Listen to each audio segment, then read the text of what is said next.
Oke, Assalamualaikum warahmatullahi wabarakatuh. Selamat pagi, adik-adik mahasiswa.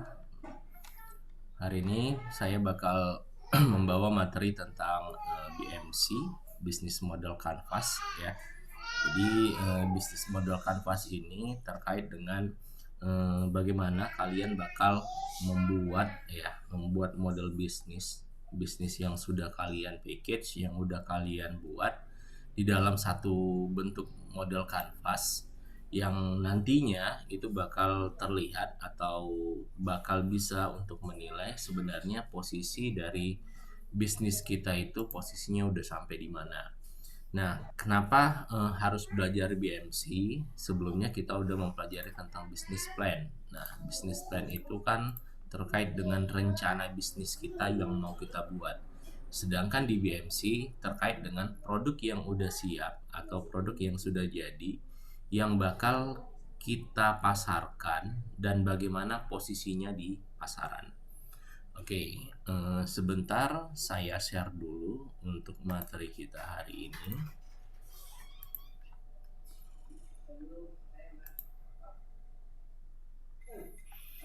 Oke, nah ini judul kita hari ini, materi kita hari ini tentang BMC, Business Model Canvas, ya.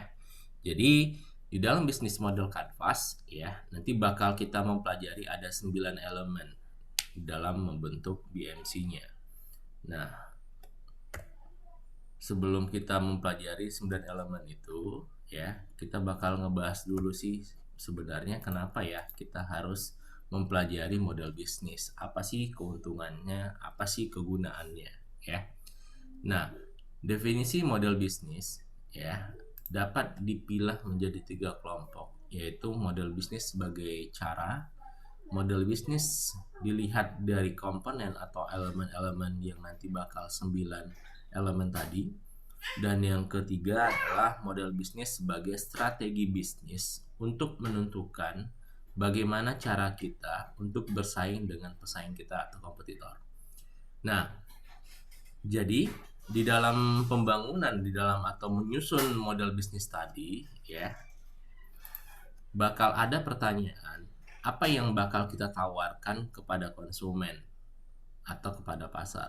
Jadi terkait sesudah kita udah membuat bisnis plan, terus kita udah buat produknya, ya, kita harus tahu juga apa sih yang sebenarnya kita tawarkan, gitu.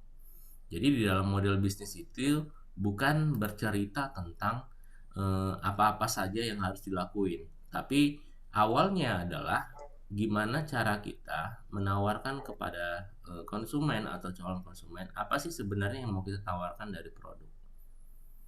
Nah, yang kedua, ya, bagaimana cara menghasilkan produk tersebut.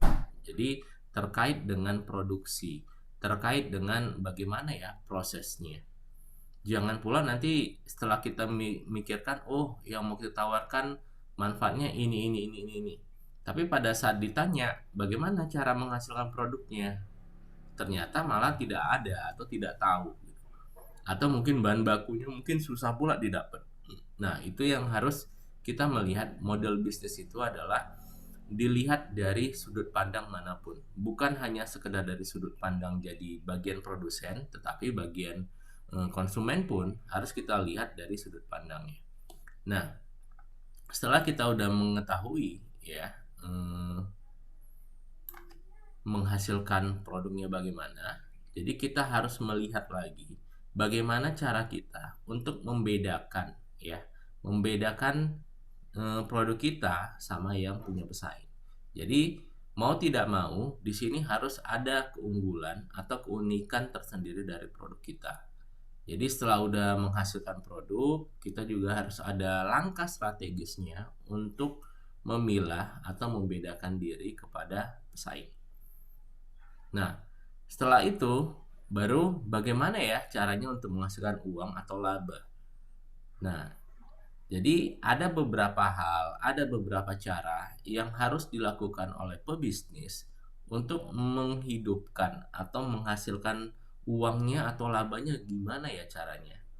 Salah satunya adalah bukan bercerita tentang peningkatan penjualan, tapi bagaimana cara kita dulu untuk meningkatkan yang namanya tingkat promosi atau pengenalan produk terhadap produk yang mau kita jual, karena terkait dengan produk baru ya.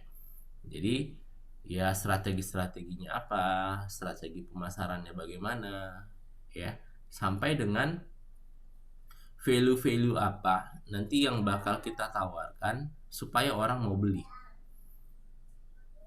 Nah, terkait itu ya berarti harus ada yang unik dong. Harus ada istilahnya ada kebutuhan, ada keinginan yang konsumen yang mau kita penuhi. Kalau misalkan tidak ada kebutuhan atau keinginan yang mau kita penuhi dari konsumen, orang mau beli nggak? Ya, berarti disusun tuh pelan-pelan apa yang mau ditawarkan, bagaimana cara memproduksinya, terus bagaimana untuk membedakan diri kita terhadap pesaing sampai dengan menghasilkan yang namanya laba. Kalau bisnis tidak menghasilkan laba, ya berarti bukan apa ya, tidak ada tujuan perusahaan untuk mengembangkan usaha. Memang laba atau menghasilkan uang itu bakal datang sejalan dengan produk kita itu gimana di pasaran atau di apa namanya di mata konsumen. Tetapi kalau kita tidak menemukan bagaimana caranya, ya bisa jadi gulung tikar. Contoh, misal kalian memang buat bisnisnya ya itu harganya murah aja deh gitu supaya bisa dibeli sama orang gitu. Kita juga udah menang dari pesaing dari sisi harga misalkan. Tetapi kalian tidak menghitung dengan jelas bahwasannya harga yang kalian tentukan itu tidak mendapatkan yang namanya keuntungan, atau mungkin sampai break even point aja atau balik modal itu tidak sampai. Nah, itu ya sama aja bohong ya. Maksudnya bisnisnya cuman hanya sekedar kayak sosial gitu, kayak kegiatan sosial ya, membuat harga murah, barang laku semua, tapi nggak ada mendapatkan keuntungan sama sekali. Ya, itu poin pentingnya adalah gimana cara kita untuk menentukan gimana untuk menghasilkan uang nanti di akhir. Oke. Nah, mengapa perlu bisnis model? Nah, yang pertama adalah memudahkan para perencana dan pengambil keputusan di unit usaha dengan melihat hubungan logis antar komponen. Jadi yang komponen ini yang dimaksud adalah 9 elemen tadi. Jadi bakal saling berhubungan ya, mulai dari customer segment sampai dengan ke cost structure. Itu bakal saling berhubungan. Pada saat kita menentukan atau meningkatkan nilai value-nya, itu bakal meningkatkan di apa namanya posisi biayanya.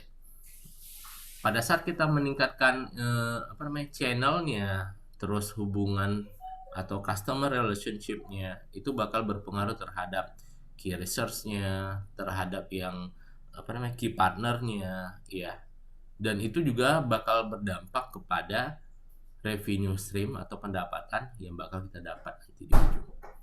Nah, yang kedua adalah membantu menguji konsistensi hubungan antar komponennya. Ya, jadi menguji nih, oh ini kita udah tambahkan, ini berpengaruh ke sini nggak ya gitu. Jangan pula udah ditambahkan satu item di elemen satu, sedangkan yang lain nggak nambah gitu. Berarti secara tidak langsung sebenarnya tidak ada hubungan gitu antar komponen tersebut. Jadi bisa dicek kembali apakah itu sudah sesuai apa tidak. Nah, yang ketiga, membantu menguji pasar dan asumsi yang digunakan, sehingga menunjukkan seberapa radikal suatu perubahan dilakukan dan konsekuensinya.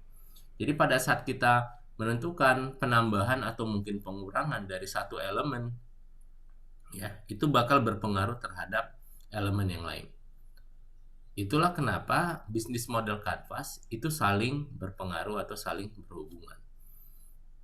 Ya, jadi tidak sama dengan apa ya tools bisnis yang lain. Jadi model bisnis Canvas ini simple gitu, tetapi dia langsung bisa menggambarkan posisi bisnis kita tuh di mana sih sebenarnya gitu. Ya. Oke. Nah, ini model bisnis model Canvasnya. Jadi ini yang tadi yang saya bilang ada 9 elemen. Jadi kalau kita lihat sebenarnya kayak ada terpisah ya antara bagian kiri dan bagian kanan. Ya kan? Kalau di bagian kanan saya mulai dari customer segment, masuk ke value proposition, terus ada customer relationship, ada channel, dan ada revenue. Itu terkait dengan luarnya perusahaan, ya. Jadi itu luaran atau bagian luar dari perusahaan. Nah, sedangkan key activity, key partner, key research, dan cost itu terkait dengan internal dari perusahaan kita. Jadi sebenarnya ini sudah menggambarkan internal dan eksternal dari perusahaan kita sebenarnya posisinya di mana. Dan itu bakal saling berhubungan, baik yang posisi eksternal dan internal di dalam BMC kita. Jadi ada 9 elemen, ini yang bakal kita bahas, ini yang bakal kita kulik. Sebenarnya apa sih yang, posisi apa sih sebenarnya bisnis kita sekarang gitu.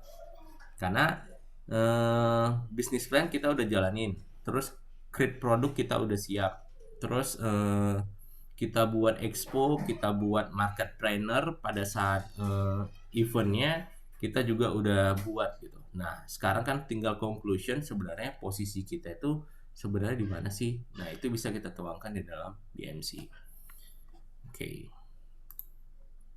Nah modelnya seperti ini, jadi memang dikerjakan dalam bentuk kanvas atau karton ya, yang bakal kita buat ada kotak-kotaknya, elemen-elemennya. Dan biasanya ini kita lakukan ya, kalau misalkan di dalam kelas itu kita tempel-tempelin pakai post-it. Jadi pada saat ini dicek sebenarnya ini nggak sesuai dengan yang ini gitu. Jadi tinggal copot. Jadi bukan langsung ditulis atau ditulis langsung di kanvasnya atau di kartonnya, tapi kita pakai post-it nanti.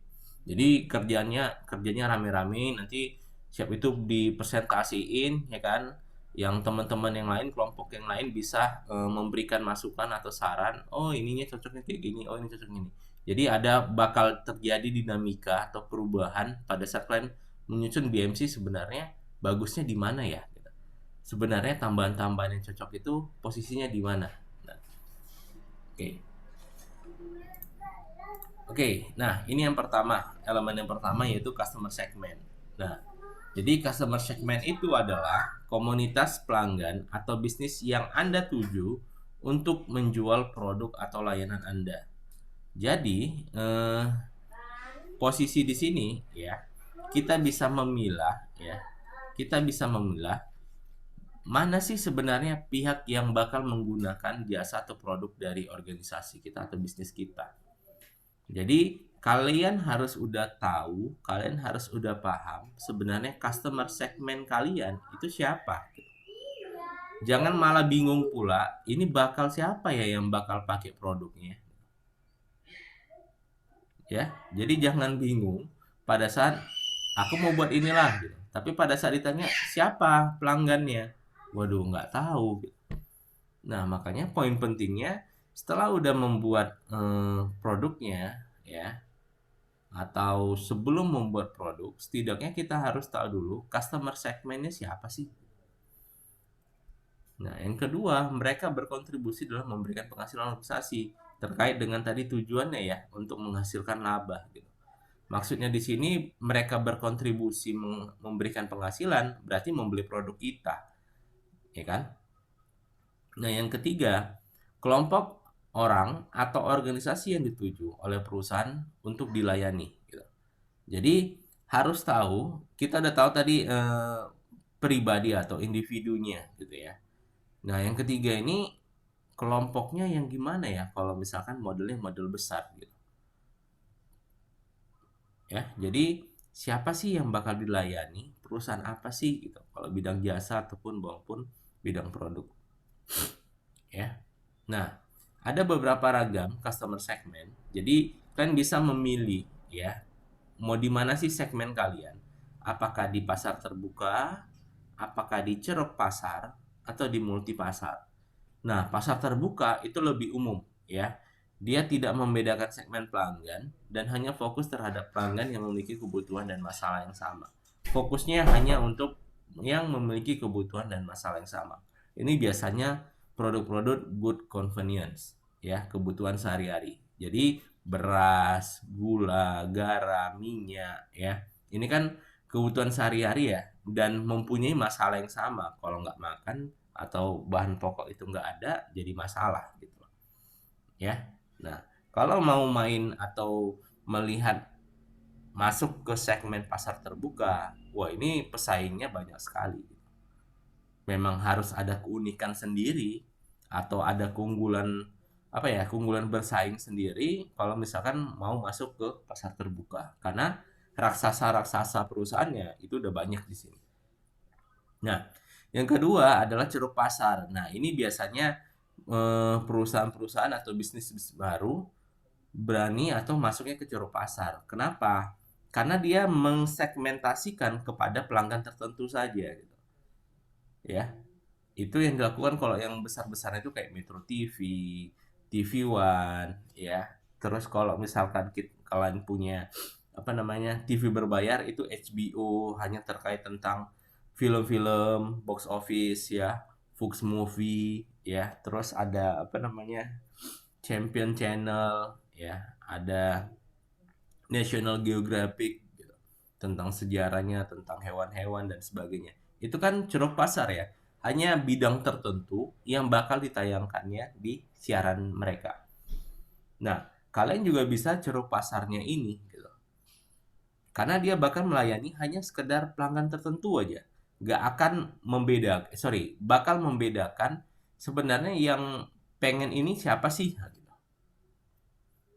Ya. Misal contoh, ada yang jual atau misalkan toko sepeda gitu ya. Jualnya yang murah-murah gitu. Yang merek-mereknya itu mungkin tidak yang level-level mahal. Tapi ada yang jual toko sepeda yang sepedanya itu mahal-mahal semua. Di situ sebenarnya dia udah ngambil ceruk pasar. Yang bakal membeli nanti ke toko sepeda saya yang harga mahal-mahal ini, ya kayak misalkan sepeda road bike, ya, terus sepeda lipatnya atau selinya yang mahal-mahal kayak Brompton dan sebagainya, ya dia tahu gitu. Pasarnya tertentu gitu. Yang bakal beli adalah orang-orang yang seperti ini. Jadi dia nggak bakal takut. Ya selain dari yang customer atau yang udah dipetakannya yang bakal beli itu orang yang seperti ini, seperti ini, seperti ini, ya dia nggak ada masalah. Toko itu sepi gitu. Karena ada beberapa hal yang harus dipahami dalam hal pada saat kita menentukan jadi perusahaan yang untuk khusus ceruk pasar. Karena memang pelanggan tertentu, bukan pasar atau semua segmen pelanggan yang bakal dilayani. Oke, itu yang dilakuin sama BMW. Itu kan ceruk pasar ya. Kok kenapa dia berani jual di Medan gitu. Walaupun kita lihat showroomnya sepi-sepi aja gitu ya. Beda kalau misalkan kita lihat showroomnya di Toyota, Honda gitu ya. Nah, dia ngambil ceruk pasarnya. Dia tahu prestisnya BMW ini gitu. Jadi dia nggak perlu si pelanggan-pelanggan yang lain yang bilang kan, oh mahal kali BMW ini gitu dibandingkan mobil-mobil yang lain. Ya karena dia tahu yang bakal beli BMW ini adalah yang mau memang membeli prestisnya, bukan apa ya, bukan barang ya sekedar mobil gitu. Oke. Nah, yang ketiga kalau misalkan mau masuk adalah di multipasar. Jadi melayani dua atau lebih segmen pelanggan yang saling ketergantungan. Ini yang dilakukan oleh Xiaomi. Ya, kita tahu Xiaomi itu ya brand Cina gitu, smartphone juga. Tapi pada saat ini dia nyelip nih si yang punya Apple atau yang pada saat dia mengeluarkan iPhone baru tidak ada lagi chargingnya lagi. Nah, Xiaomi menjual ini gitu, spare partnya. Jadi dia multifungsi atau melayani dua atau lebih segmen pelanggan. Jadi yang pertama dia fokus yang memang suka dengan harga murah ya untuk di merek Xiaomi ini baik itu spare partnya dan apa namanya smartphone-nya. Yang kedua adalah melayani customer yang mungkin lari dari perusahaan lain atau merek lain yang bakal membeli spare part. Jadi dia melayani dua atau lebih segmen pelanggan untuk bisa dibilang itu saling ketergantungan. Jadi istilahnya kalau kalian tiba-tiba kalian punya Samsung gitu ya, tiba-tiba berubah ke iPhone gitu. Itu kan nggak ada chargingnya ya kan? Nah, apa yang dilakuin? Ya pilihannya dua gitu. membeli di iPhone dengan harga yang sekiannya atau membeli di Xiaomi dengan spek yang bisa dibilang untuk speknya kalau misalkan untuk daya untuk mencharger itu bisa digunakan dengan charger Xiaomi. Oke. Nah, di customer profile, ya ini masih terkait dengan customer segment ya. Itu bakal kita bentuk tuh ya, ada namanya customer profile dan value map. Nah, di customer profile itu nanti bakal ada jobs. Jobs ini bukan pekerjaan ya, tapi jobs ini adalah terkait dengan siapa-siapa aja sih tadi pelanggan-pelanggannya, segmen-segmen pelanggannya, target-targetnya siapa, orang-orangnya yang bagaimana. Sampai kita menentukan produk kita itu sebenarnya ada gains-nya, ada pains-nya. Nah, gains-nya itu adalah terkait dengan manfaat apa sih sebenarnya yang mau kita tawarkan kepada si pelanggan. Dia terkait dengan pemecahan masalah, memenuhi kebutuhan, atau sampai memenuhi keinginan dari pelanggan tersebut. Nah, sedangkan pains terkait dengan resiko, terkait dengan kekurangan dari produk, itu masuk di pains-nya. Nah, kalau misalkan pada saat kita menentukan customer profile, oh ternyata gains kita banyak gitu. Banyak dibutuhin, ya kegunaannya, manfaatnya, value-nya juga banyak. Sedangkan pains-nya juga banyak, ngikutin dari gains-nya. Resikonya misalkan susah dijual kembali misalkan, atau garansinya tidak ada, terus mungkin kalau misalkan udah rusak tidak bisa diperbaiki kembali. Nah, itu kan gains yang dihadapi oleh si customer. Nah, setelah kita udah tahu, kita udah plot tuh, oh gains-nya ini di post, dipostit, dimasukkanlah itu di situ semua. Ini masih di lembar kanvas ya. Baru kita bakal ngelihat value map-nya untuk bisa mengatasi yang namanya tadi pains-nya apa ya, obatnya ada, terus gimana caranya untuk meningkatkan manfaatnya tadi, itu disebut dengan gain creator. Sampai di ujungnya adalah benar-benar bahwasannya produk itu siap untuk diluncurkan atau dipasarkan. Nah, gains creator ini juga banyak ya poin-poinnya. Apa-apa saja sih sebenarnya untuk mau meningkatkan di gains-nya itu, atau ada mungkin poin-poin yang mungkin harus dihilangkan. Makanya nanti kita bakal nge-ranking ya. Gains-nya ini rankingnya penting nggak ya? Gitu. Kalau misalkan nggak ada, itu bakal mempengaruhi yang lain nggak? Gitu. Sama juga pain reliever gitu. Pada saat kalian menentukan pains-nya, oh ini memang pasti bakal ada di produk itu gitu. Tapi ekstrim nggak dia gitu? Bakal mengecewakan pelanggan nggak dia kalau misalkan itu tetap ada? Nah, itu juga dilevelkan juga tuh. Pains-nya itu levelnya berapa? Yang level 1, 2, dan 3 itu biasanya harus dihapuskan supaya tidak menjadi penyakit di dalam produk kita. Oke. Nah, di customer job ya, itu harus ada 3 fungsi ini. Ya. Jadi di dalam produk kita ya, kita harus menawarkan fungsionalnya, sosial, sama emosional. Kenapa, Pak? Gitu. Nah, fungsional terkait dengan task atau problem. Jadi, apakah menyelesaikan tugas atau menyelesaikan yang namanya masalah dari konsumen kita. Misal, ini makanan. Gitu. Makanan terkait dengan, ya, kalau makan kita kenyang. Gitu. Satu lagi adalah enak. Ya, yaitu penyelesaian masalah saja. Tapi kalau makanan hanya sekedar dalam cuman memberikan fungsionalnya saja, dia tidak menggambarkan sosial dan emosional, wah itu bakal ditinggalin. Karena banyak sekarang perusahaan-perusahaan itu malahan memulainya itu malah dari sosialnya dulu, baru dia mikirin emosional, baru dia mikirkan fungsionalnya. Jadi beda gitu. Jadi sosial itu terkait dengan perceived by other. Jadi terkait dengan persepsi dari orang lain itu seperti apa, ya. Jadi ngelihat lagi persepsinya dari orang itu seperti apa, ngelihat kita pada saat mengkonsumsi barang, wah dia pakai ini gitu. Nah nilai sosialnya naik apa enggak? Nah emosional ini terkait dengan emotional state, rasa puas, senang, gembira, sedih dan sebagainya. Ini di emosional. Jadi kalau bisa kita pada saat menawarkan produk, ketiga fungsi ini, ketiga dari customer jobs ini, ya, ini harus ada di dalam produk kita supaya lengkap gitu, paket lengkap istilahnya. Kalau cuman fokusnya fungsional, ya orang bakal datang gitu, tapi nggak akan dikenal orang gitu. Nggak ada nilai lebihnya atau keunggulan bersaing yang lainnya. Sama misal tukang bakso, wah rame kali gitu ya. Tempatnya kotor dan sebagainya. Ya yang bakal eh, membentuk itu cuman fungsionalnya aja. Baksonya enak ya, harganya sekian. Cuman itu gitu. Nah, sosial dan emosionalnya nggak terjalin atau nggak terangkum. Jadi kalau misalkan memang mau buat produk, memang harus melengkapi dari ketiga item ini. Oke.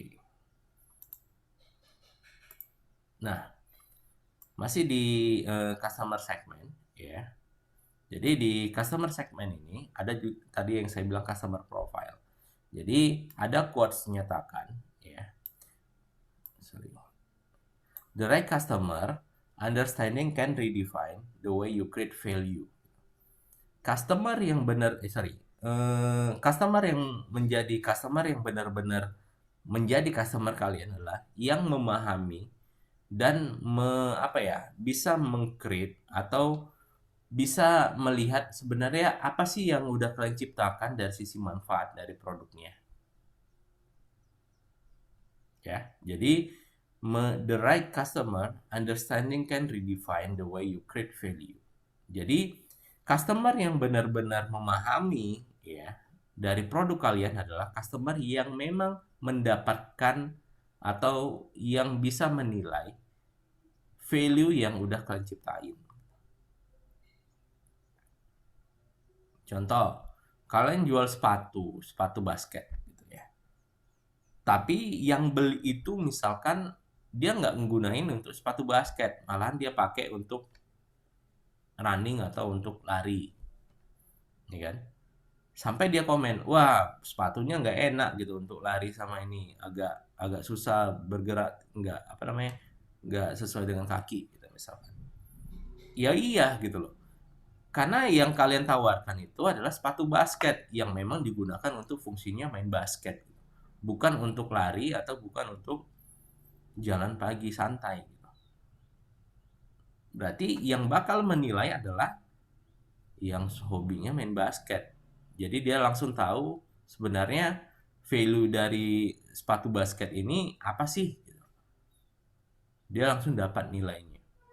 Sama kalian jual misalkan si Apple jual MacBook gitu. Jualnya sama mahasiswa yang mungkin kegunaan dari MacBook itu hanya sekedar ngerjain tugas gitu. Nggak akan sampai value MacBook itu yang canggih itu yang untuk sebenarnya di-create itu untuk orang desain grafis yaitu MacBook gitu. Sedangkan kalian membeli itu hanya sekedar untuk buat tugas yang nggak akan dapet, ya bakal bilang kan sama aja kok MacBook itu sama laptop yang lain gitu. Karena value-nya nggak sampai kepada orang yang memang membutuhkan dan paham tentang value yang ditawarkan oleh produk tersebut. Nah, gitu. Ya, jadi harus paham dulu customer profile-nya. Nah, di dalam customer profile itu dibagi atas dua, ada demographic dan ada psikografik. Nah, demographic biasanya terkait dengan dia lajang apa enggak, pendapatannya berapa per tahun, gendernya laki-laki atau perempuan, dia tinggalnya di mana, profesinya apa, umurnya berapa, itu terkait dengan demographic. Nah, sedangkan psikografik terkait dengan perilaku ya, perilaku dari profil atau dari personal customer kita. Apakah dia fans NBA, dia mempunyai value family bonds, maksudnya adalah dia lebih suka ngumpul-ngumpul sama keluarganya, ya. Dia suka yang namanya menabung, ya. Pecinta dogi, terus dia suka yang namanya apa klasikal musik ya, musik-musiknya yang klasikal, sampai ya dia memang menikmatinya untuk sukanya liburan. Nah, Dari demografik dan psikografik sebenarnya kita udah bisa nentuin profil dari customer kita. Tapi biasanya orang lebih identik dengan demografik dan itu sifatnya umum. Sedangkan kalau kita berani masuk ke psikografik dari customer profile, wah itu sebenarnya lebih banyak lagi yang bisa kita tawarkan kepada customer tadi gitu, terkait dengan kebiasaan dan perilaku dia. Contoh, kalau demografik, ya udah, kalian tahu dia tinggalnya di Setiabudi misalnya. Terus dia perempuan, terus dia single pula, umurnya udah 30-an. Apa ya? Terus pekerjaannya itu misalkan pegawai bank misal. Pendapatannya juga lumayan. Apa ya yang harus kita tawarkan sama si si siapa nih? Si perempuan ini?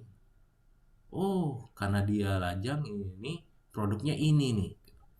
Tetapi pada saat kalian tahu tentang psikografiknya, tentang perilakunya, itu malah menjadi, wah ini kayaknya jadi lahan untuk kita untuk buat produk gitu. Karena dia lebih sifatnya perilaku atau kebiasaan yang dia lakuin.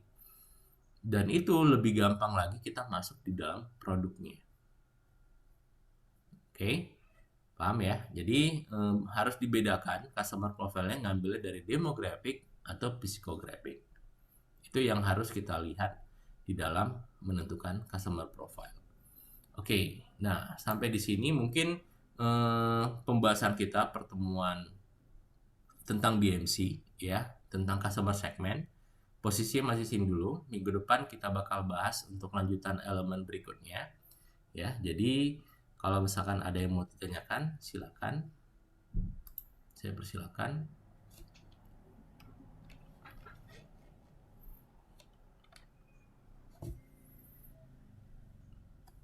Kan ada yang mau ditanyakan tentang customer segment sampai ke customer profile tadi.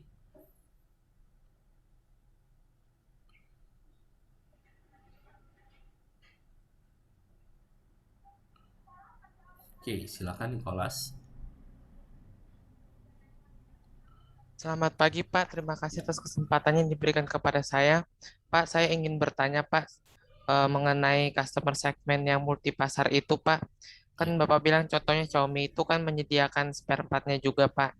Itu tadi gimana Pak yang ada orang yang mau membeli HP Samsung terus dia eh, pilihannya itu apakah dia membeli iPhone atau juga dia membeli HP Xiaomi yang ada spare part chargernya itu Pak. Itu gimana ya Pak ketergantungannya Pak? Boleh dijelaskan lagi Pak? Saya masih kurang paham Pak. Terima kasih Pak. Oke, terima kasih Nicholas. Nah, jadi kan banyak posisinya sekarang yang dia pakai itu adalah Samsung. Dia mau ngubah produknya yang mereknya Samsung jadi iPhone misalkan. Nah, iPhone sekarang kan posisinya pada saat kita beli tidak ada lagi menyediakan yang namanya charging, ya kan? Kalau misalkan dia pakai iPhone yang lama, dia berubah ke iPhone yang baru, itu masih memungkinkan karena dia masih pakai charging yang lama. Nah, sedangkan Samsung kan ya nggak akan cocok tuh ke Apple-nya kan. Jadi pada saat dia menentukan ini sebenarnya Xiaomi menawarkan spare part-nya itu gitu dengan spek untuk bisa mencharging si iPhone-nya tadi. Jadi multi pasarnya adalah Xiaomi tetap menjual smartphone-nya dengan merek dia, tapi bisa mengambil pasar dari orang lain atau pesaingnya dengan menawarkan spare part yang mungkin mirip atau sama kualitasnya dengan si iPhone-nya tadi atau si Apple-nya tadi. Jadi dia kayak multi pasar, dia bisa merangkul ke pelanggan yang lainnya gitu. Bukan hanya sekedar fokus di pelanggan dianya saja. Gitu, Adriel. Oke, terima kasih. Hari ini materi kita untuk tentang BMC untuk khususnya elemen yang pertama itu customer segment selesai. Minggu depan kita bakal lanjut lagi pertemuan kita. Ya, tutup. Wassalamualaikum.